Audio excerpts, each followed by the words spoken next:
Banjir berarus deras menggerus pondasi jembatan penghubung Kecamatan Wanayasa dan Pagentan, Banjarnegara, Jawa Tengah. Jembatan terputus diterjang derasnya banjir usai hujan lebat lebih dari 5 jam.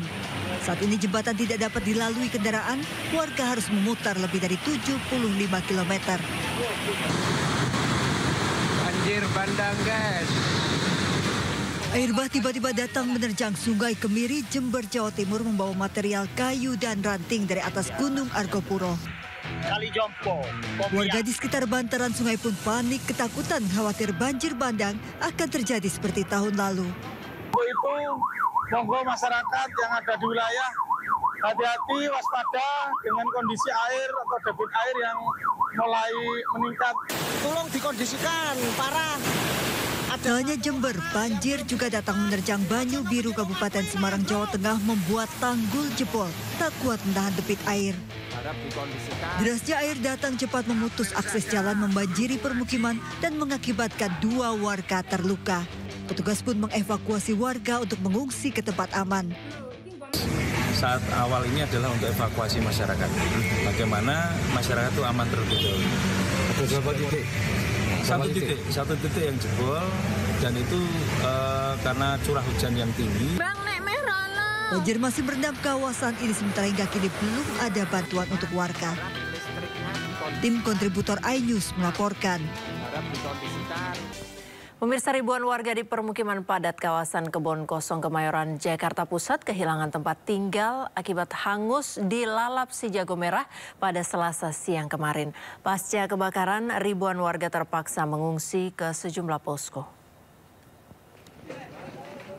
Pemprov DKI Jakarta menyediakan 3 posko pengungsian bagi total 600 kepala keluarga terdampak kebakaran. Antara lain di SDN Kebon 009, Masjid Al-Ihsan RT 2, dan lapangan Yusuf Hamka. Pemprov juga menyediakan sejumlah bantuan seperti makanan, pakaian, family kit, dan bantuan pembuatan dokumen yang terbakar. Adapun penyebab kebakaran sementara diduga karena terjadinya korsleting listrik di sebuah rumah. Api merambat hingga mengakibatkan 200 rumah warga hangus terbakar. Total diperkirakan ada sebanyak 600 kepala keluarga dan 1.800 jiwa terpaksa mengungsi.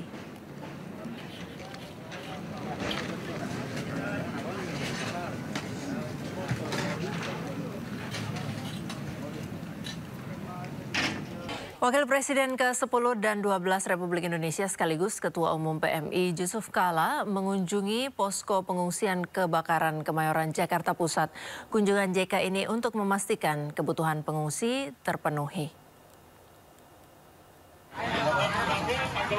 JK menyapa sejumlah pengungsi dan petugas PMI yang berada di lokasi. JK pun mendengarkan keluhan para pengungsi terkait dengan tempat tinggal. Ia juga menyampaikan pemerintah melalui instansi terkait akan mencari solusi atas masalah ini. Salah satunya adalah rumah susun.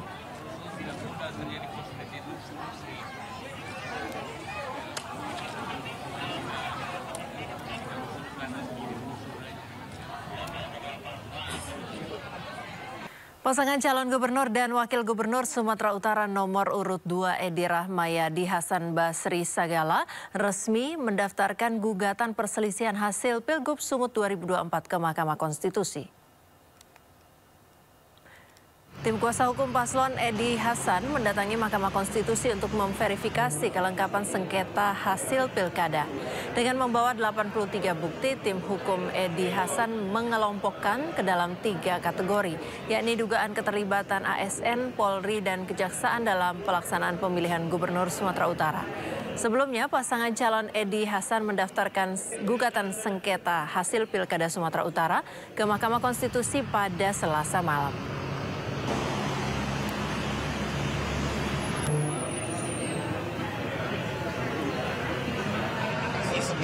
Semua kelengkapan dan tadi sudah lengkap semua dan kita tidak menggunakan 3 hari untuk perbaikan karena kita mempersiapkan ini jauh-jauh hari. Begitu parcok itu masuk kita sudah tahu kita harus mempersiapkan ini secara sistematis. Artinya alat buktinya ada yang parcok itu juga ada? Ada di daerah Tapanuli Selatan, di situ ada keterlibatan oknum Polri, bahkan dia kasat intel di salah satu Polres dan gitu masuk dalam bukti kita. Ya, hari ini 11 Desember merupakan tenggat terakhir permohonan perselisihan hasil pilkada ke Mahkamah Konstitusi.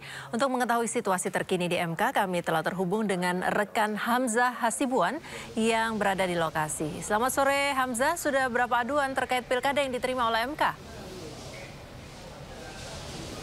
Ya, Priska dan juga pemirsa, Mahkamah Konstitusi sudah menerima sekitar 254 pendaftaran gugatan hasil pilkada serentak 2024 hingga Rabu sore ini. Ratusan gugatan itu terdiri atas 7 permohonan sengketa pemilihan gubernur, 202 permohonan sengketa pemilihan bupati, dan 45 permohonan sengketa pemilihan wali kota. Seperti yang diketahui, pemilihan pilkada serentak sudah dilaksanakan pada Rabu 27 November 2024 lalu. Dan setelah itu, KPU di masing-masing daerah melakukan rekapitulasi suara mulai dari jenjang kecamatan, kemudian ke jenjang kabupaten dan kota, dan dilanjutkan ke provinsi. Dan saat ini hampir semua wilayah KPU sudah selesai melakukan rekapitulasi suara tingkat provinsi, sehingga setiap paslon di setiap daerahnya dipersilakan untuk mengajukan gugatan jika menemukan adanya dugaan kecurangan dalam rekapitulasi suara yang berlangsung di tingkat provinsi maupun kabupaten kota. Sengketa pilkada ini dapat dilakukan setelah 3 hari kerja saat KPU di masing-masing daerah secara resmi mengumumkan hasil rekapitulasi suaranya. Tentunya dalam mengajukan gugatan ini diperlukan adanya dokumen resmi dan dokumen bukti pelanggaran dan keputusan KPU provinsi atau kabupaten kota tentang hasil rekapitulasi suara yang sebelumnya sudah dilakukan.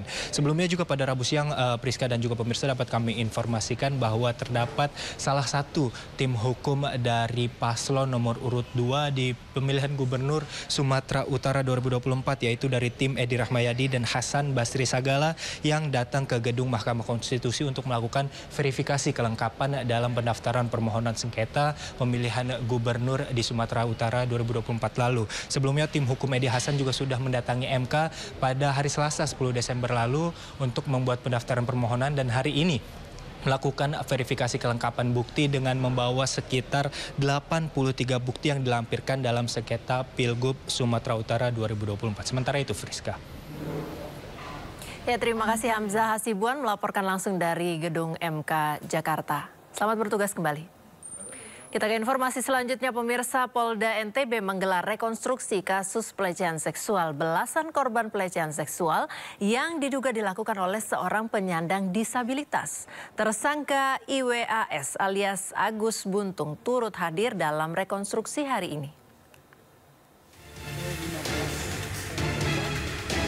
Polda NTB hari ini menggelar rekonstruksi kasus pelecehan seksual yang dilakukan tersangka IWAS alias Agus Buntung. Rekonstruksi digelar di 3 tempat kejadian perkara, diantaranya adalah Taman Udayana, Islamic Center, dan Nangs Homestay. Rekonstruksi ini menghadirkan tersangka Agus dan korban yang didampingi oleh tim pengacaranya. Diketahui hingga saat ini total korban yang melapor sebanyak 15 orang. Rekonstruksi dilakukan di sejumlah TKP untuk memastikan sinkronisasi kronologi dengan pengakuan korban dan tersangka. Hal ini menjadi langkah penting dalam memastikan keadilan bagi semua. Sebelumnya, Kejaksaan Tinggi Nusa Tenggara Barat menerima berkas perkara Agus alias IWAS, tersangka dugaan pelecehan seksual di Mataram. Namun berkas tersebut masih ada kekurangan sehingga Kejaksaan Tinggi NTB meminta penyidik untuk melengkapinya.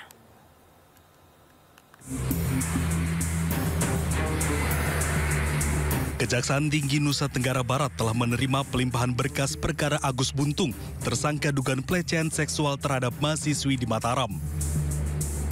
Namun berkas tersebut masih terdapat kekurangan beberapa alat bukti, sehingga pihak Kejaksaan Tinggi NTB meminta penyidik untuk melengkapinya hingga 14 hari ke depan. Kami dari hasil penelitian berkas perkara masih terdapat kekurangan alat bukti, sehingga kami memberikan petunjuk apa yang harus dilengkapi. Dalam undang-undang kan cuma 14 hari untuk segera mengembalikan berkas perkara. Selain itu, Kejaksaan Tinggi juga mendapatkan undangan dari Polda NTB untuk pelaksanaan rekonstruksi kasus Agus yang dijadwalkan dalam waktu dekat. Sementara itu, sebelumnya penyidik Subdit 4 PPA Ditkrimum Polda NTB telah memeriksa IWS alias Agus Buntung di Mapolda NTB kemarin. Agus tiba di Mapolda NTB didampingi ibunya. 16 pengacara mendampingi dan siap melakukan pembelaan Agus Buntung. Sejauh ini kami satu tim itu sekitar 16 lawyer. Bang, komentarnya terkait kasus ini seperti apa sih menurut? Saya sudah sampaikan tadi, kita tidak bisa terlalu berspekulasi. Kita coba telusuri, kita jalani proses hukumnya saja dulu. Gitu ya. Karena sejauh ini kan kalau kita bilang penggiringan juga ya begitu kan. Sementara fakta peristiwanya kan belum terang dan jelas. Sementara itu, sebanyak 15 orang yang diduga menjadi korban Agus telah melapor ke Komisi Disabilitas Provinsi NTB dan diteruskan ke polisi. Dari 15 korban, 5 diantaranya telah dilakukan pemeriksaan oleh penyidik PPA Subdit 4 Polda NTB. Dari Mataram, Hari Kasidi, iNews melaporkan. Polrestabes Bandung berhasil menangkap 4 pelaku penculikan ibu rumah tangga di kota Bandung, Jawa Barat. Komplotan pelaku ditangkap di sebuah rumah kontrakan pada Selasa pagi. Saat ini polisi masih melakukan pemeriksaan lebih lanjut terhadap 4 pelaku untuk mengetahui motif dari penculikan. Dari hasil keterangan sementara, otak dari penculikan tersebut yakni DA. DA menyuruh 3 rekannya untuk melakukan aksi penculikan. Motif sementara yakni pelaku DA sakit hati terhadap korban. Sebelumnya aksi penculikan terhadap seorang ibu rumah tangga terjadi pada hari Minggu saat korban hendak masuk ke rumahnya.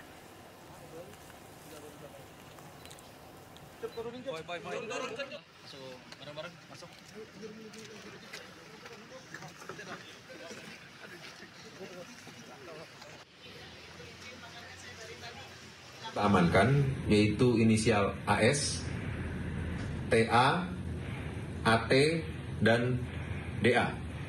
Untuk masing-masing dari pelaku tersebut, untuk otak dari pelaku tersebut adalah DA yang mengajak ke 3 orang tersangka lainnya. Yang bersangkutan motifnya adalah sakit hati.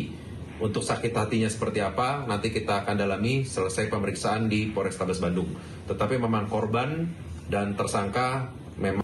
Kasus penculikan ibu rumah tangga di Bandung, Jawa Barat dilatar belakangi urusan asmara. Salah satu pelaku dengan korban pernah menikah siri, namun hubungannya kandas.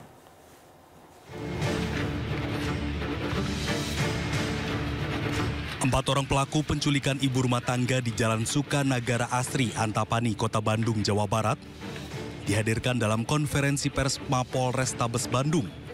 Keempat pelaku itu diantaranya Doni Agusta, Tatang Haryanto, dan Aris Supriyatna. Dalam penculikan tersebut merupakan mantan suami siri korban, yakni Doni Agusta, mengajak ketiga tersangka lainnya dengan memberikan imbalan Rp100.000. Sementara motif pelaku melakukan penculikan tersebut karena sakit hati lantaran cintanya ditolak dan korban memutuskan hubungan mereka yang sudah terjalin sejak 2014. Di mana antara korban dan pelaku ini pernah terjalin ada hubungan dekat. Prosesnya dimulai dari 2014 ketika si korban ini proses perceraian dengan si suami. Kenal dengan atas inisial D sebagai pelaku, kemudian berjalanlah hubungan ini. Pada perjalanannya, si korban minta putus atau tidak melanjutkan hubungan, sehingga si pelaku dengan inisial D ini sakit hati. Itu rekan-rekan untuk motif sakit hati dan cemburu. Sebelumnya seorang ibu rumah tangga diculik di depan rumahnya pada Minggu 8 Desember lalu. Korban yang kala itu akan memasuki rumahnya tidak berani melawan saat dipaksa naik ke mobil pelaku. Karena ditodong senjata api, kejadian ini terekam CCTV rumah tetangga korban. Saat penculikan, para pelaku membawa korban berputar-putar kota Bandung selama 8 jam. Hingga akhirnya pelaku menurunkan korban di wilayah Pasir Impun, kemudian menyuruh tukang ojek untuk mengantarkan korban pulang. Para pelaku berhasil ditangkap kepolisian pada Selasa 10 Desember lalu. Mereka ditangkap di kediamannya masing-masing. Dari Bandung, Jawa Barat, Juhpita Meilana, iNews melaporkan.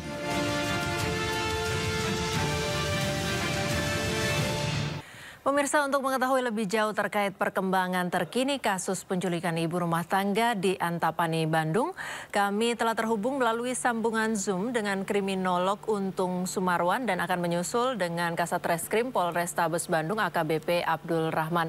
Selamat sore Pak Untung. Selamat sore Mbak Priska. Ya, Pak Untung, baik. Bapak baik juga, sehat Pak? Alhamdulillah sehat. Ya, Pak Untung, ini terkait kasus penculikan ibu rumah tangga. Kalau mengikuti kasusnya ini latar belakangnya asmara. Bagaimana sakit hati karena asmara itu bisa mendorong seseorang untuk melakukan hal jahat terhadap orang yang pernah disayang, Pak? Dari sisi kriminologi bagaimana? Ya, sebenarnya kejahatan itu kan nggak pandang apakah dia latar belakangnya asmara atau yang lain ya. Jadi rasa dendam, sakit hati, cemburu, terus kemudian juga seperti ini ya misalnya hanya karena kadang-kadang seringkali karena ucapan itu memicu orang untuk melakukan kejahatan.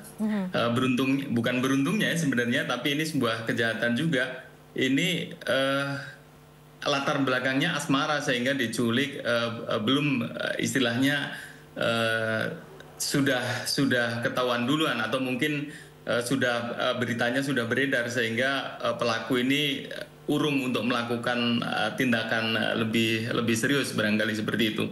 Baik. Nah, bisa jadi kalau ya rasa cemburu, sakit hati dan lain-lain itu bisa berdampak yang luar biasa barangkali kalau memang ada perlawanan atau mungkin juga sakit hatinya semakin bertambah dari pelaku, saya kira bisa menjadi kejahatan yang lebih serius lagi begitu. Baik, Pak Untung, ini pelaku diketahui hanya menculik selama 8 jam, kemudian membawa berputar-putar, kemudian yang diambil hanya SIM card, yang diincar hanya SIM card. Ini penjelasannya bagaimana, Bapak? Iya, barangkali yang bersangkutan memiliki story yang macam-macam gitu ya, sehingga apa yang diambil bisa membongkar hal-hal lain, sehingga pelaku berpikir bahwa apa yang diambil itu sudah bisa menyelamatkan dirinya gitu. Jadi pelaku-pelaku kejahatan itu seringkali berusaha untuk menghindari resiko, untuk menghindari tanggung jawab hukum dan lain-lain, sehingga melakukan hal-hal yang dianggapnya bisa menyelesaikan persoalan dari tanggung jawab hukum itu gitu. Ya, Anda sendiri bagaimana analisanya terhadap kasus ini, Pak? Pelaku ini sampai mengajak beberapa orang untuk menculik, itu kira-kira sebenarnya apa yang diinginkan? Iya, kejahatan itu selalu diawali karena ketidakmampuan untuk melakukan hal-hal yang normal sehingga dia melakukan kejahatan. Dan pelaku sendiri rupanya merasa tidak mampu untuk melakukan aksinya atau menculik gitu ya, sehingga harus melibatkan orang lain meskipun harus membayar. Dan bayaran itu sebenarnya kalau diukur dari nilai nominal nggak seberapa, tapi buat orang-orang tertentu barangkali mempunyai nilai yang penting. Apa yang diinginkan dari pelaku itu adalah tercapai gitu ya. Artinya dia siap melanggar hukum dan menanggung risiko dengan cara melibatkan orang lain. Dan orang lain sendiri juga sebenarnya tidak pernah menyangka bahwa dia akan terseret menjadi dalam kasus-kasus seperti ini begitu. Baik, Bapak sudah bergabung bersama kita Kasat Reskrim Polrestabes Bandung, tapi sebelum saya sapa kita tahan dulu dialognya. 8 jam setelah peristiwa penculikan, korban ditemukan di area sekitar Taman Abdi Negara di Jalan Pasar Impun yang berjarak sekitar 7 km dari rumah korban. Kita simak kembali pernyataan Ketua RW setempat sesaat setelah korban ditemukan. Orangnya juga pakai rapi katanya gitu. Tapi sudah beda mobil katanya. Udah beda mobil gitu. Oh, pakaiannya rapi, Pak? Ya, untuk keterangan gitu tadi. Oh, iya, berapa orang, Pak? Tahu saya dari cuma 2 orang tadi. Pakaian rapi itu nganterin ke wajib. Saya nggak tahu persis, yang jelas mah kesini diantar tukang ojek. Ya, Pak AKBP Abdul Rahman mendengar kami dari studio. Ya, selamat sore Bapak dengan Priska di sini. Sudah tersambung. Halo Mbak Priska. Baik. Priska, ya. Ya, Pak, terkait perkembangan kasus penculikan ibu rumah tangga ini sampai di mana, Pak? Baik, terima kasih Mbak Priska. Kami sampaikan terkait dengan perkembangan kasus penculikan yang terjadi di hari Minggu, tanggal 8 Desember 2024, jadi untuk pelaku secara keseluruhan ada 4 orang. Sudah kami amankan di lokasi dan jam yang berbeda masing-masing. Kemudian di 4 pelaku tersebut sudah kami tetapkan sebagai tersangka. Begitu Mbak Prisca. Baik, hasil pemeriksaan terbaru dari para tersangka ini apa Pak?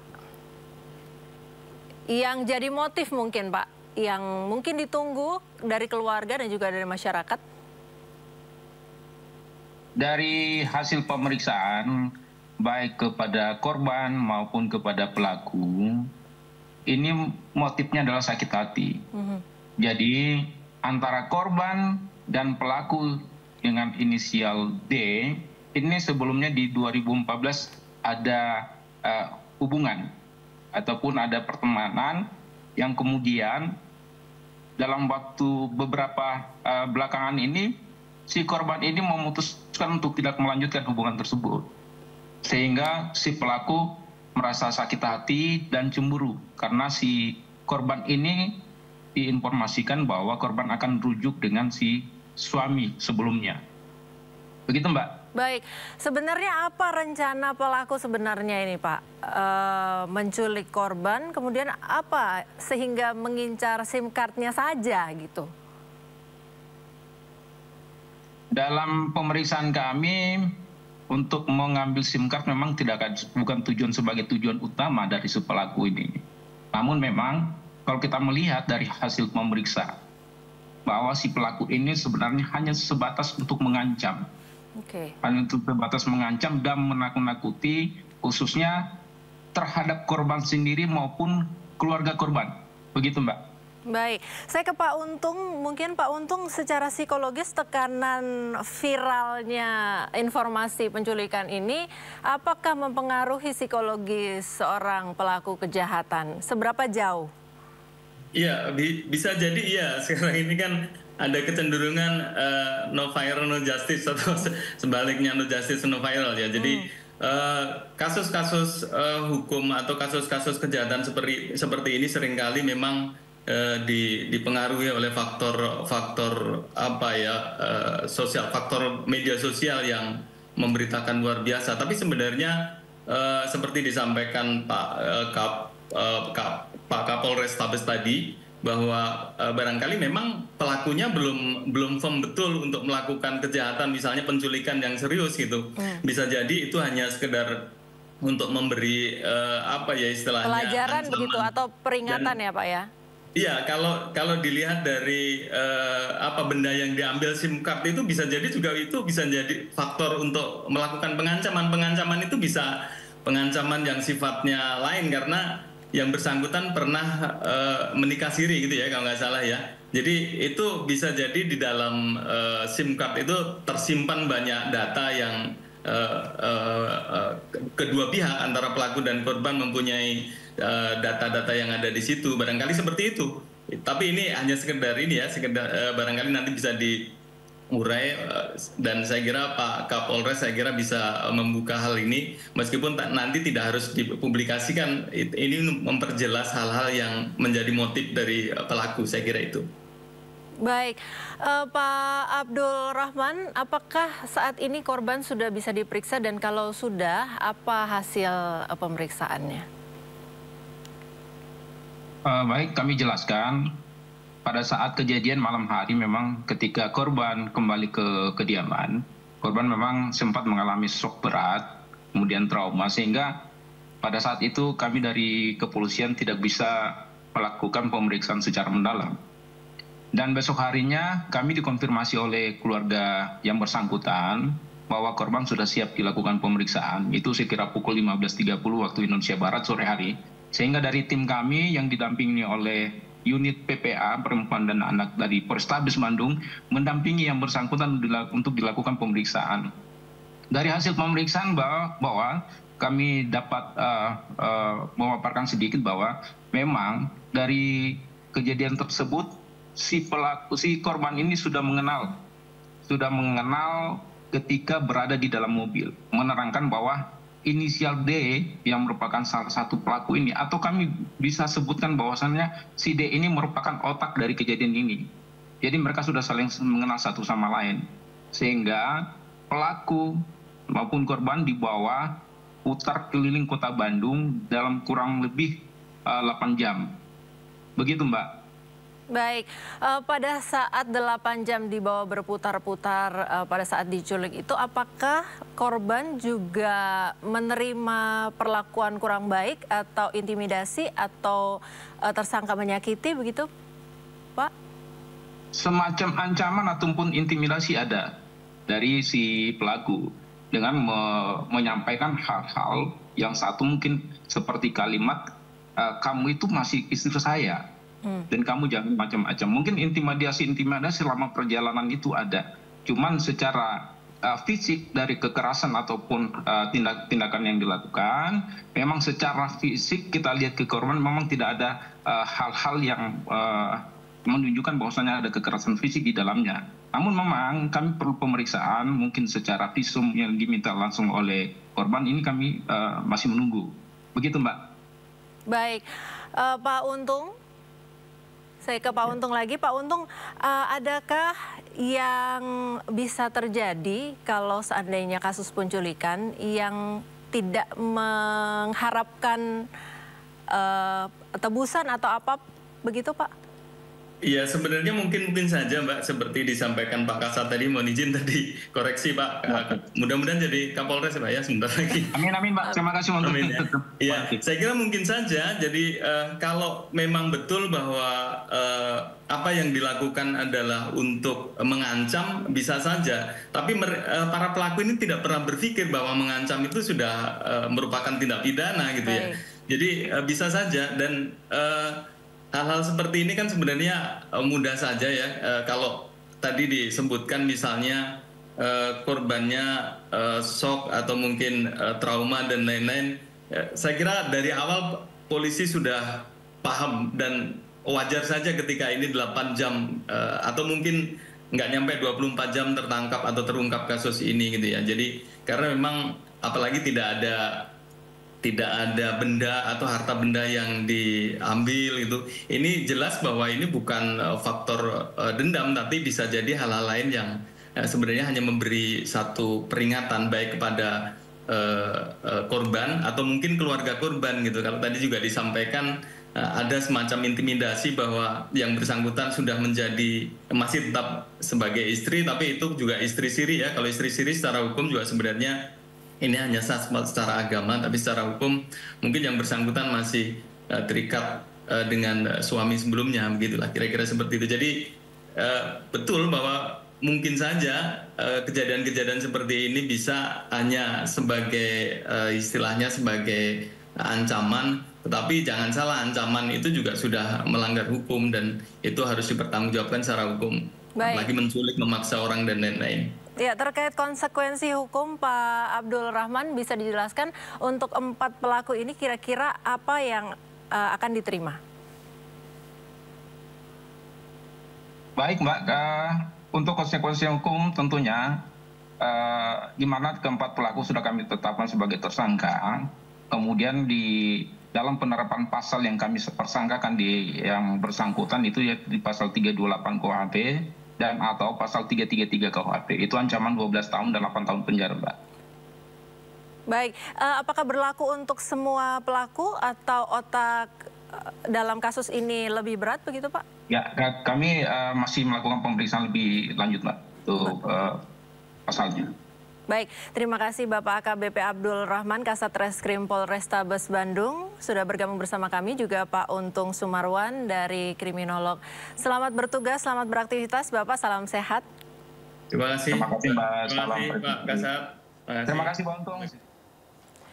Kita ke informasi selanjutnya, pemirsa. Polisi meminta keterangan ibu dari pelaku kasus pembunuhan ayah dan nenek di Lebak Bulus, Cilandak, Jakarta Selatan. Keterangan yang diambil dari sang ibu sebagai saksi kunci untuk mendalami bagaimana kronologi terjadinya peristiwa tersebut. Penyidik Satreskrim Polres Metro Jakarta Selatan mengambil keterangan ibu dari anak pelaku pembunuhan ayah dan neneknya di Lebak Bulus, Jakarta Selatan. Pengambilan keterangan dilakukan setelah sang ibu yang merupakan saksi kunci selesai menjalani perawatan di rumah sakit akibat luka tusukan yang dialaminya. Menurut Kapolres Metro Jakarta Selatan, keterangan yang diambil dari sang ibu untuk mendalami bagaimana kronologi terjadinya peristiwa tersebut. Sementara hingga saat ini, anak yang berkonflik dengan hukum tersebut masih berada di LPAS, tempat penitipan sementara. Hari ini saksi kunci yang mengalami penganiayaan sang ibu sudah kita bisa ambil keterangan, yang nanti akan kita sampaikan perkembangan terkait dengan peristiwa Cilandak ini. Sang ibu ada di mana, Pak? Sang ibu diperiksa di Polres ya. Sudah keluar dari rumah sakit ya, Pak? Sudah keluar dari rumah sakit. Tapi masih didampingi oleh psikolog ya, karena yang bersangkutan juga terguncang lah gitu, dengan peristiwa ini. Sudah dipertemukankah antara ibu dengan anaknya, Pak? Hingga saat ini belum, karena anak masih ada di rumah aman ya. Untuk kondisi Selain itu, penyidik juga memeriksa soal pemeriksaan psikologi sang anak yang telah beberapa kali dilakukan sebelum peristiwa pembunuhan terjadi. Penyidik juga menyebut hingga saat ini ibu dan anak tersebut belum dipertemukan.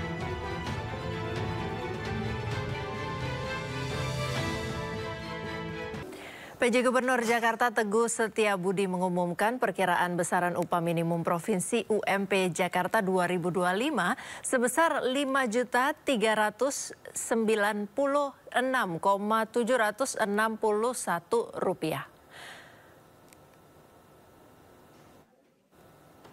Pengumuman perkiraan besaran UMP Jakarta disampaikan PJ Gubernur Jakarta Teguh Setiabudi di sela-sela kunjungannya di lokasi kebakaran Kebon Kosong Kemayoran, Jakarta Pusat tadi pagi. Sebelumnya, Presiden Prabowo Subianto upah minimum nasional pada 2025 sebesar 6,5%. Menurut Presiden, kesejahteraan buruh merupakan hal yang sangat penting dan akan terus diperjuangkan.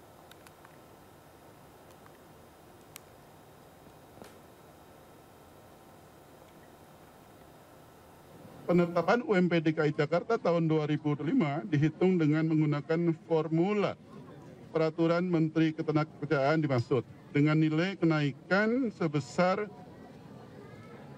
6,5% sehingga UMP DKI Jakarta tahun 2025 sebesar Rp5.396.761.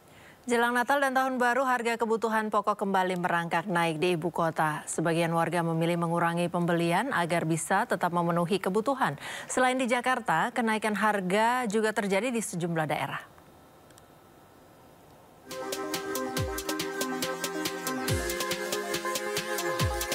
Sejumlah kebutuhan pangan mengalami kenaikan harga yang cukup signifikan jelang Natal dan Tahun Baru. Di Pasar Tomang Barat, Jakarta Barat misalnya, kenaikan harga terutama sayuran seperti tomat dan bawang merah. Tomat yang biasanya seharga Rp24.000 kini menjadi Rp48.000 untuk setiap kilogram. Bawang merah dari harga Rp40.000 kini naik menjadi Rp50.000 per kilogram. Menurut keterangan pedagang, kenaikan harga dirasakan sejak sebulan lalu. Sejumlah pembeli terpaksa mengurangi pembelian mereka agar tetap bisa memenuhi kebutuhan mereka. Kenaikan harga juga terjadi di Pasar Antri Baru Kota Cimahi, Jawa Barat. Perbedaan harga yang signifikan terjadi pada komoditas minyak goreng dan telur.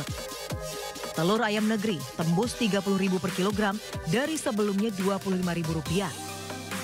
Sementara minyak goreng bersubsidi dijual seharga Rp18.000 dari sebelumnya Rp15.000 per kilogram. Mahalnya harga jelang Natal dan Tahun Baru berdampak pada berkurangnya daya beli masyarakat maupun omset pedagang. Tim Liputan iNews melaporkan. Pemirsa, hari ini seluruh gubernur, bupati, dan wali kota akan mengumumkan besaran upah minimum tahun 2025. Merujuk pada keputusan Presiden, upah minimum tahun depan ditetapkan naik 6,5%. Pada tahun 2025 sebesar 6,5%. Seluruh kepala daerah baik provinsi maupun kabupaten harus mengumumkan upah minimum pekerja tahun 2025. Besarannya merujuk pada keputusan Presiden Prabowo yang menetapkan upah minimum 2025 naik 6,5% dari tahun ini. Untuk menaikkan rata-rata upah minimum nasional pada tahun 2025 sebesar 6,5%. Besaran kenaikan upah untuk menjaga daya beli masyarakat sekaligus mempertahankan daya saing sektor usaha.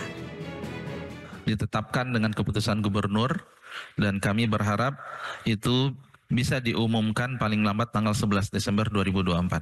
Kami yakin UMP penetapannya tentu lebih mudah. UMSP kalau kita mengacu kepada definisi, kami yakin juga teman-teman Dewan Pengupahan Provinsi bisa dengan semangat kebersamaan, semangat kita merah putih untuk keluar dengan sebuah usulan UMSP kepada gubernur.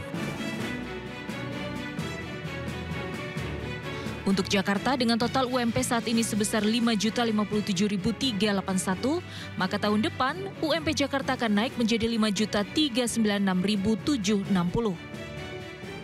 Tim Liputan iNews melaporkan. Pemirsa, Presiden Republik Indonesia Prabowo Subianto menyerahkan daftar isian pelaksanaan anggaran atau DIPA dan buku daftar alokasi transfer ke daerah atau TKD tahun anggaran 2025 secara digital di Istana Negara Selasa siang. Penyerahan daftar isian pelaksanaan anggaran atau DIPA dan buku daftar alokasi transfer ke daerah tahun anggaran 2025 diberikan Presiden Prabowo Subianto kepada kementerian, lembaga negara, dan kepala daerah seluruh Indonesia. Penyerahan DIPA dan TKD merupakan simbol pelaksanaan APBN 2025 dengan anggaran belanja negara sebesar 3.621,3 triliun rupiah. Anggaran tahun 2025 ini meningkat 8,9% dibandingkan APBN 2024. Kita bertekad untuk melaksanakan pembangunan nasional dalam rangka kita melanjutkan upaya transformasi bangsa menuju Indonesia menjadi negara maju, negara makmur, Indonesia Emas tahun 2045. Belanja pemerintah pusat akan mendukung prioritas pembangunan seperti yang disampaikan oleh Presiden, yaitu melakukan swasembada pangan, swasembada energi, pelaksanaan program makan siang gratis, pendidikan dan kesehatan, serta pelaksanaan perlindungan sosial yang makin tepat sasaran. Yang mungkin Presiden Prabowo pun menegaskan melaksanakan pembangunan nasional dalam rangka melanjutkan upaya transformasi bangsa menuju Indonesia Emas 2045. Menteri Koordinator Bidang Perekonomian, Menteri Keuangan, dan Ketua Dewan Ekonomi Nasional. Juga hal yang strategis. Dengan itu kita akan memberdayakan ekonomi pedesaan, ekonomi kecamatan, ekonomi kabupaten, ekonomi provinsi.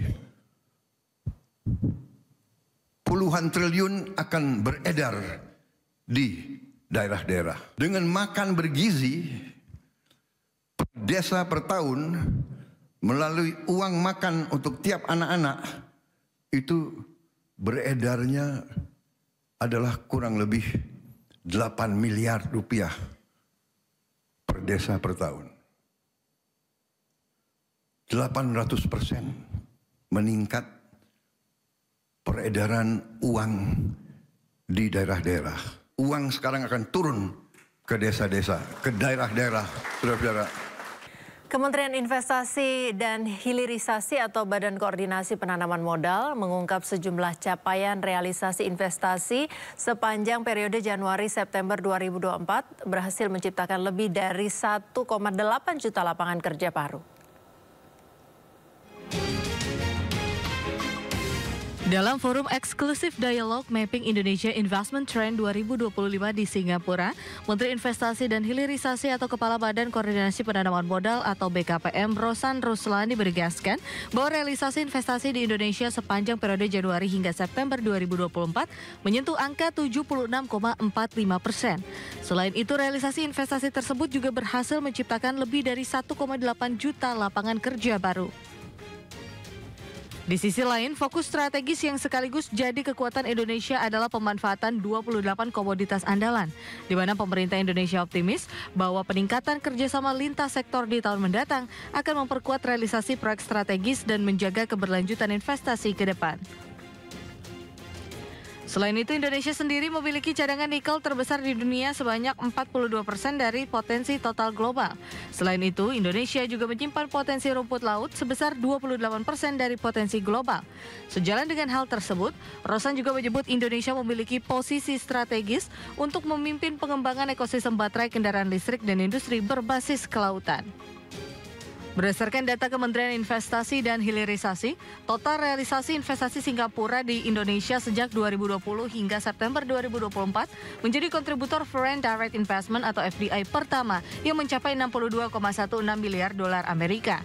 Adapun investasi dari Singapura didominasi sektor industri logam, bukan industri mesin dan elektronik sebesar 23%, transportasi, gudang dan telekomunikasi sebesar 16%, industri makanan 9%, perumahan, industri dan perkantoran tercatat investasinya 8%, serta industri kertas dan percetakan sebesar 7%. Pemerintah memastikan akan mendorong peningkatan akses transportasi ke lokasi kawasan ekonomi khusus demi mendorong pengembangan investasi. Menko Perekonomian menjelaskan bahwa pengembangan akses ke kawasan ekonomi khusus pariwisata dipastikan akan mendorong pengembangan investasi ke depannya. Pemerintah mendorong perbaikan berbagai isu yang menyangkut pengembangan kawasan ekonomi khusus di seluruh Indonesia. Dalam acara Indonesia SEZ Business Forum 2024, Menteri Koordinator Bidang Perekonomian Erlangga Hartarto menyebutkan pengembangan kawasan ekonomi khusus masih menemui berbagai kendala, terutama akses transportasi bagi KEK pariwisata. Menko Erlangga menyebut ada beberapa kawasan ekonomi khusus yang membutuhkan perbaikan dari segi akses, seperti di Bangka Belitung yang membutuhkan akses penerbangan regional. Presiden Prabowo sendiri sudah memberikan arahan bahwa regional flight harus dibuka bagi kawasan ekonomi khusus yang mengutamakan arus wisatawan. Selain itu, beberapa target wisata yang lain termasuk Labuan Bajo dan daerah Mandalika Lombok juga tengah menjadi perhatian pemerintah.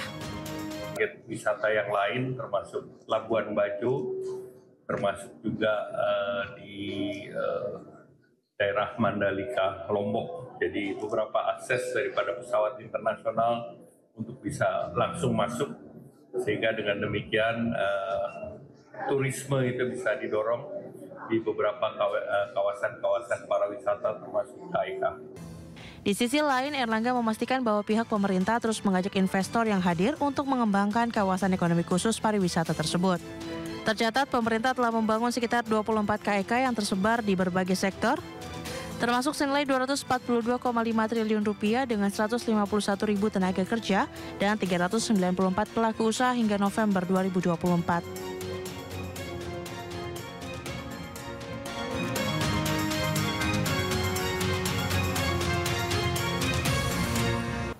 Wakil Presiden RI Gibran Rakabuming Raka memantau langsung uji coba makan bergizi gratis di sekolah di Bogor, Jawa Barat.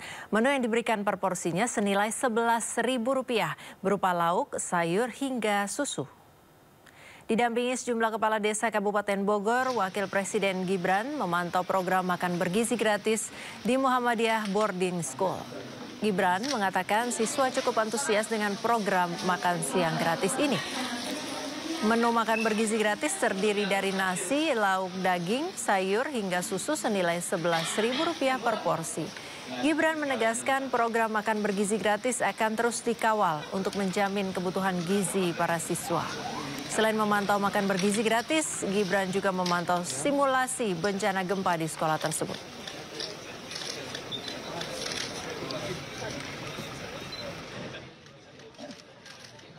Ada apa ya, ayam, tahu, telur, sayur, pisang. Ya. Ada susu juga. Ada susu juga ya. Itu per paketnya Rp10.000 itu Mas atau Rp10.000 apa gimana Mas? Berapa tadi? 11? Oh, Rp11.000 ya. Antusias siswa-siswi gimana Mas?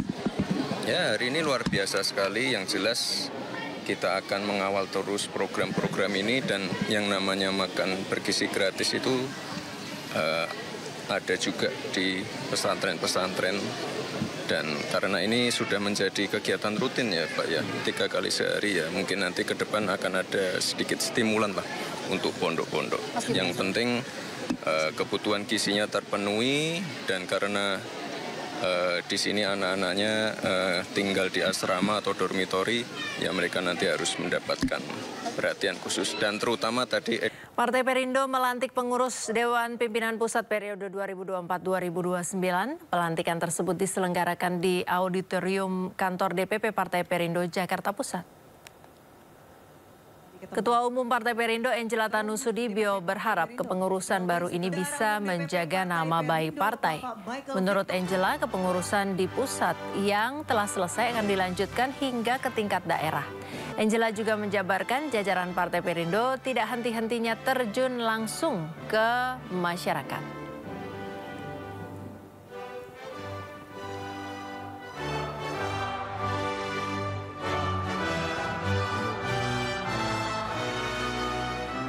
Partai Perindo melantik jajaran pengurus pusat periode 2024-2029. Ketua Umum Partai Perindo Angela Tanusudibio meminta jajarannya tidak henti-hentinya terjun langsung ke masyarakat. Untuk membahasnya sudah bersama kami Sekjen DPP Partai Perindo Andi Yuslim Patawari. Selamat sore Pak Andi. Ya, Pak Andi, Ketua Umum ini menyampaikan untuk jajarannya agar tidak henti-hentinya terjun langsung ke masyarakat. Apa yang bisa dipetik dari pesan Ketua Umum tersebut? Baik, tadi kami melakukan pelantikan konsolidasi organisasi dengan melantik beberapa jajaran Wasekjen dan jajaran Wakil Ketua Umum. Harapan kita bahwa ini adalah tahapan konsolidasi partai. Apa yang menjadi cita-cita partai untuk mensejahterakan masyarakat, Perindo akan berkontribusi dalam kepentingan politik kita, berpartisipasi aktif untuk berkontribusi, menegakkan apa yang menjadi cita-cita bangsa dengan melakukan konsolidasi organisasi, dengan merampungkan pengurus DPP yang akan kita lanjutkan nanti sampai di level wilayah dan daerah. Baik. Ini Partai Perindo juga meluncing gerakan Perindo bersama disabilitas. Bagaimana Anda dan juga rekan-rekan yang baru dilantik memaknai gerakan ini, Pak? Baik, jadi program Perindo itu kepedulian kita bukan hanya disabilitas, kita juga membuka rumah kerja, kemudian kepedulian terhadap bencana dan disabilitas, dan juga peduli terhadap perempuan. Peduli tentang kehidupan pendidikan, kemudian gizi perempuan, ibu dan anak. Program ini sudah berjalan, kepedulian kita terhadap bencana, kemudian perhatian khusus beberapa sektor ini akan semakin kita galakkan sampai di level ranting, level kecamatan dan desa. Sehingga kehadiran Partai Perindo di masyarakat itu betul-betul dirasakan sebagai partai yang peduli untuk masyarakat, agar masyarakat bisa lebih berdaya. Kemudian dengan partisipasi politik tadi, semua organ, semua elemen masyarakat, tentu kita berharap bahwa Perindo ini adalah partai yang diharapkan ke depannya partai pemenang yang akan masuk di parlemen 2029. Baik, apa detail program bersama dan untuk bermanfaat bagi disabilitas? Apakah sudah ada detail programnya, Pak? Banyak. Jadi salah satu program di kepengurusan kita pun banyak kawan-kawan dari penyandang disabilitas itu kita jadikan pengurus. Banyak kalangan anak muda, itu adalah salah satu langkah konkret bahwa kami dari Partai Perindo itu sangat menghargai kesetaraan keberagaman. Itu salah satu langkah konkret. Program-program yang lain, kita melakukan pendidikan kewirausahaan kepada penyandang disabilitas, kemudian membantu untuk mereka mendapatkan fasilitas-fasilitas pendidikan dan untuk usaha UMKM. Baik. Ya, kita tahan dulu dialognya Bapak. Kita ke informasi yang akan hadir berikut ini. Ketua Umum Partai Perindo Angela Tanusudibio menyerukan semangat transformasi dalam usia 1 dekade Partai Perindo. Ia pun menegaskan semangat transformasi yang dibawa Partai Perindo harus bisa dirasakan oleh seluruh lapisan masyarakat. Kawan-kawan yang saya kasihi, kita tahu bahwa Partai Perindo baru saja menginjak usianya yang ke-10 tahun pada Oktober yang lalu. Nah, dalam memaknai 1 dekade dari Partai Perindo, kita mencanangkan semangat transformasi. Transformasi yang sesungguhnya adalah transformasi yang berawal dari dalam diri kita. Transformasi yang berawal dari tubuh organisasi Partai Perindo. Dan transformasi yang bisa dirasakan di luar, di tengah-tengah masyarakat luas. Itulah transformasi yang sesungguhnya. Dan selama 3 bulan ini dari Oktober, November, dan sekarang Desember, kita sudah bekerja dengan sangat keras untuk mewujudkan transformasi ini di awal mula kita berjalan bersama-sama. Kepengurusan sekarang sudah selesai di tingkat pusat dan akan terus dilanjutkan di daerah-daerah. Pilkada, kawan-kawan sekalian, luar biasa. Saya mau apresiasi untuk semua yang sudah turun ke lapangan. Di pilkada kali ini kita maksimal dan bahkan secara quick count kita berhasil mendudukkan kader partai, 17 kader partai terbaik menjadi kepala daerah. Ini adalah bukti nyata bahwa Partai Perindo bisa dan Partai Perindo mampu, dan sekarang kita punya outletnya untuk betul-betul bisa membawa perubahan yang terbaik untuk masyarakat Indonesia. Iya, Pak Andi masih bersama kami. Pak Andi, tadi ada cuplikan arahan dari Ketua Umum Ibu Angela. Transformasi yang disebutkan oleh Ketua Umum ini sebenarnya apa? Arahan kepada internal partai. Baik, transformasi dalam konteks, dalam hati pengurus, dalam jiwa pengurus, itu harus mengedepankan tentang kepedulian berbangsa dan bernegara. Sumber daya manusia yang kita miliki sejatinya itu harus peduli terhadap kemajuan bangsa. Maka Partai Perindo merangkul semua kalangan dalam berbagai kalangan untuk masuk menjadi pengurus bagian dari transformasi. Kita mengetahui tantangan ke depan, ekonomi, kemudian globalisasi, kita butuh peningkatan sumber daya manusia yang berkompeten dan punya hati yang peduli terhadap masyarakat. Transformasi itu harus muncul dari dalam diri kita, dari dalam jiwa kita, ada kepedulian kepada sesama. Itu adalah salah satu bentuk transformasi yang dilakukan oleh Partai Perindo. Baik, ada satu hal lagi Pak Andi tadi yang menarik yang disinggung oleh Ketua Umum. Di Pilkada 2024 ini ada pasangan calon yang diusung oleh Partai Perindo menang di 17 daerah atau menjadi 17 pemimpin daerah begitu berdasarkan quick count. Momentum perubahan apa yang diharapkan atas kemenangan ini? Tentu kita berbicara konsekuensinya adalah bahwa ketika kita berjuang dan ketika kita memenangkan pertarungan, harus menunjukkan bukti nyata kepada masyarakat, kepada publik. Apa yang menjadi visi misi kawan-kawan yang memenangkan pertarungan itu harus kita realisasikan. Dan mungkin tambahan itu adalah kader. Kami juga memenangkan beberapa kepala daerah yang kami usung, baik itu calon gubernur maupun calon bupati dan wali kota di beberapa daerah. Kami pun berharap bahwa mereka setelah terpilih memberi kontribusi yang besar untuk menjalankan visi misi sesuai apa yang diharapkan untuk kepentingan masyarakat. Harapannya bahwa daerah dimanapun itu harus lebih baik, karena kontribusi daerah untuk kemajuan pembangunan nasional itu sangat penting. Dan yang paling penting kita harus saling menjaga persatuan dan kesatuan sesuai misi visi Perindo, Partai Persatuan Indonesia. Baik, apa target yang diharapkan dari 381 kader Partai Perindo yang lolos jadi legislatif di daerah, Pak? Jadi untuk DPRD Provinsi 31, kemudian untuk provinsi ya 381 ya dengan provinsi dan kabupaten.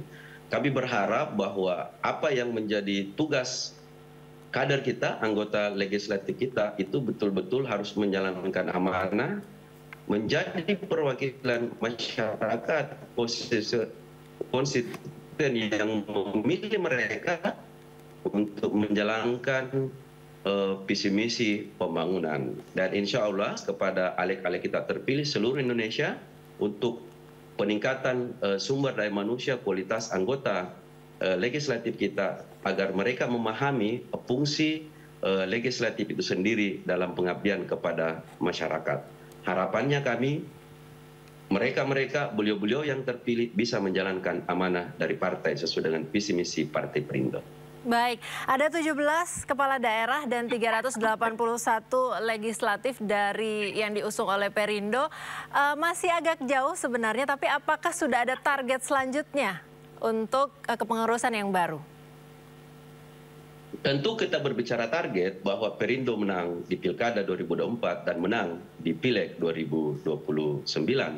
Harapan kita bahwa Partai Perindo akan masuk di Parlemen 2029 yang akan datang, dan insya Allah dengan kerja keras, kerja cerdas dan taktis, dengan mengedepankan prinsip-prinsip kepedulian tadi, kami harapkan bahwa seluruh kader, simpatisan, anggota legislatif harus turun ke lapangan dan masyarakat akan merasakan fungsi mereka di saat terpilih menjadi anggota legislatif, sehingga Perindo ini bisa dikenal, bisa disuka dan dipilih insya Allah untuk masuk di Parlemen 2029 yang akan datang.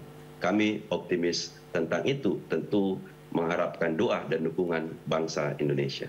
Baik, terima kasih Pak Andi Yuslim, Sekjen Partai Perindo sudah bersama kami di Dialog Sindo sore hari ini. Selamat bertugas, selamat untuk kepengurusan yang baru Bapak. Salam buat kawan-kawan semua, selamat sore. Assalamualaikum warahmatullahi wabarakatuh. Jelang libur Natal dan Tahun Baru, PT KAI menyiapkan 3 juta lebih tiket jarak jauh, serta 5 kereta tambahan untuk mengantisipasi lonjakan penumpang. PT KAI Daop 1 Jakarta telah menyiapkan kurang lebih sebanyak 700 tiket untuk libur Natal dan Tahun Baru. Hingga saat ini kurang lebih 200 tiket habis terjual. Untuk mengantisipasi pelonjakan penumpang, PT KAI Daop 1 Jakarta telah menyiapkan 17 kereta tambahan, diantaranya 12 kereta untuk stasiun Pasar Senen dan 5 kereta tambahan untuk stasiun Gambir. Selain itu ada juga lokasi tujuan yang masih banyak diminati oleh para penumpang seperti Yogyakarta, Solo, Malang, dan juga Surabaya untuk masyarakat yang hendak berlibur menggunakan transportasi umum kereta api.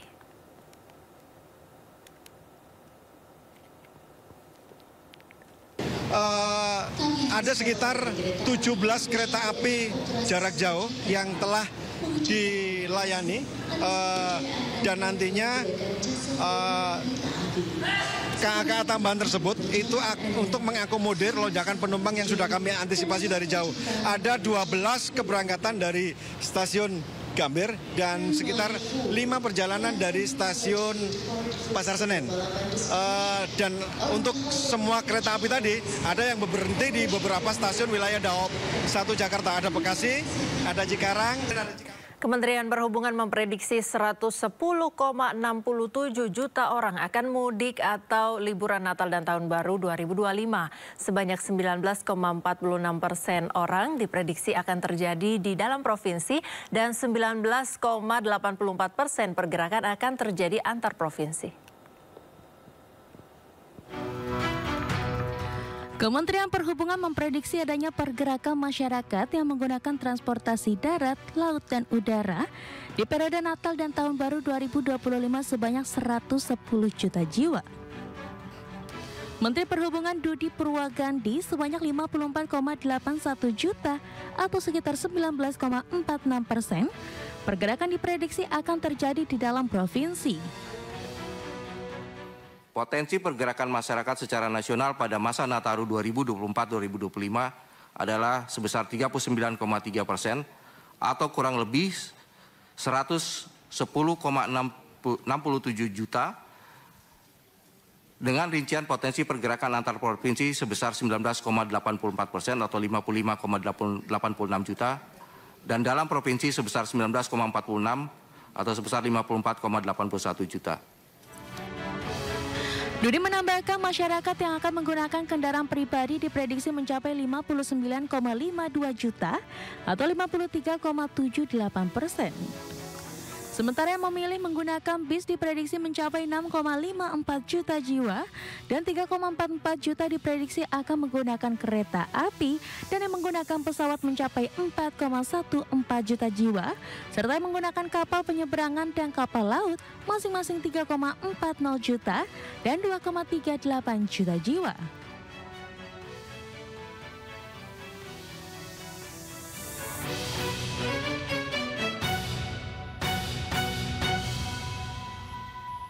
Korlantas Polri mematangkan kesiapan pelayanan dan pengamanan momen libur Natal 2024 dan Tahun Baru 2025. Kakor Lantas Polri Irjen Pol Aan Suhanan mengatakan berdasarkan prediksi Kementerian Perhubungan terjadi peningkatan jumlah kendaraan sebesar 2,8% ketimbang perjalanan Nataru tahun lalu. Untuk mengantisipasi peningkatan tersebut, Korlantas Polri telah melakukan survei jalur hingga rapat koordinasi dengan para stakeholder untuk meningkatkan pelayanan perjalanan. Selain itu, koordinasi dengan pihak terkait dilakukan. Korlantas Polri juga sudah memetakan 3 klaster yang akan menjadi perhatian utama.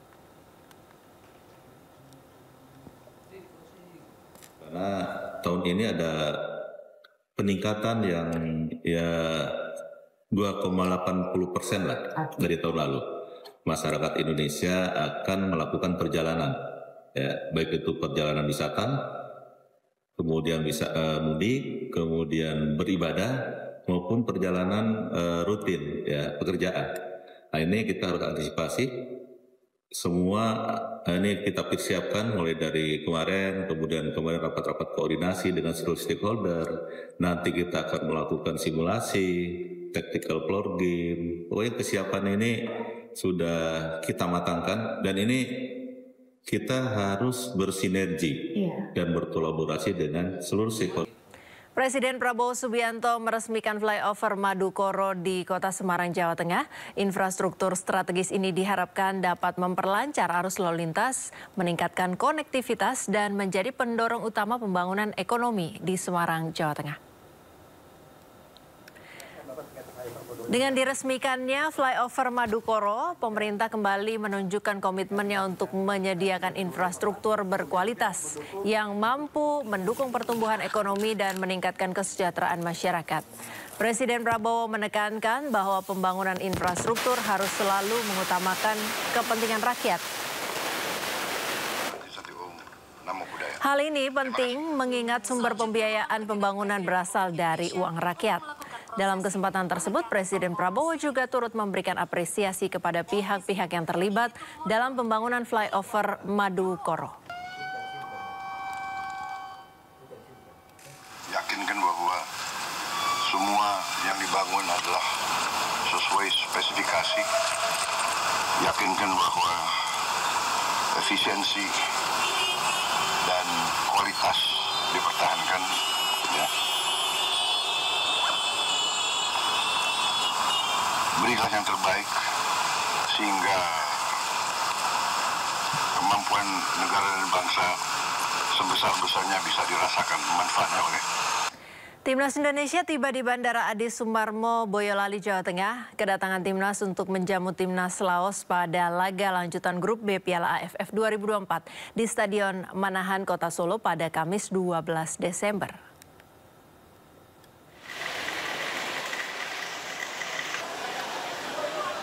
Seperti inilah suasana saat para punggawa timnas Indonesia tiba di pintu kedatangan domestik Bandara Adi Sumarmo di Kabupaten Boyolali, Jawa Tengah. Para pemain timnas Indonesia tampak datang lengkap dengan sang pelatih Sintayong. Mereka saat tiba langsung menuju bus untuk melanjutkan perjalanan menuju kota Solo. Pemain timnas Indonesia yang sekaligus talenta muda asal Boyolali, Doni Tri Pamungkas mengaku senang karena pada laga sebelumnya berhasil mengalahkan timnas Myanmar dengan skor 0-1 untuk kemenangan timnas Indonesia. Menurutnya kemenangan itu menjadi motivasi pada pertandingan berikutnya. Alhamdulillah bersyukur dan senang dan menjadi motivasi kita untuk hari ini. Ya persiapan mungkin karena memang recovery cukup pendek, memang harus mempersiapkan. Timnas Indonesia akan melawan timnas Laos pada laga Piala AFF 2024 di Stadion Manahan, Kota Solo pada Kamis esok atau pada tanggal 12 Desember 2024 besok. Dari Boyolali, Jawa Tengah, Tata Rahmanta, iNews melaporkan. Timnas Laos juga tiba di Bandara Yogyakarta International Airport. Timnas Laos lebih dulu tiba di Indonesia dan siap memberikan kejutan. Namun pelatih khawatir akan fisik para pemain Timnas Laos.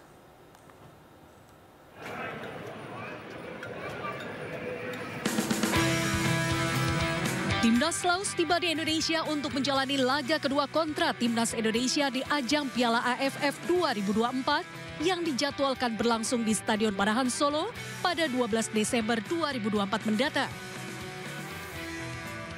Timnas Laos datang dengan penuh kekuatan. Hayeok Jun, pelatih Laos menjelaskan, anak asuhnya masih dalam kondisi kelelahan usai menyelesaikan pertandingan melawan Vietnam kemarin. Terlebih mereka harus melakukan 2 kali penerbangan menuju Indonesia dan harus terbang di pagi hari dari Laos. Terkait dengan peluang melawan Indonesia, Hayeok Jun mengatakan pertandingan melawan Indonesia tidak akan mudah karena pelatih Sintayong melakukan pekerjaan dengan baik dengan Timnas Indonesia, namun dia menjanjikan Timnas Laos akan melakukan yang terbaik untuk mendapatkan 3 poin. Hayeok Jun menyebut Timnas Indonesia sebagai tim yang kuat dan berharap fisik Laos 100% prima saat menjalani laga Piala AFF 2024 di Stadion Manahan Solo. It's not going to be easy as the Korean coach Shin Tae-young has done such a good job with the Indonesian national team, but we will try our very best to get 3 points from this match. Setelah dikalahkan Vietnam 1-4 di laga pertama grup B Piala AFF 2024, Laos akan menghadapi lawan berat yakni Indonesia. Hayeok Jun menyadari Timnas Indonesia lebih difavoritkan menang atas Laos. Pelatih asal Korea Selatan itu hanya berharap Timnas Laos punya persiapan yang baik jelang melawan Indonesia. Dari Kabupaten Kulon Progo, Yogyakarta, Budi Utomo, iNews melaporkan.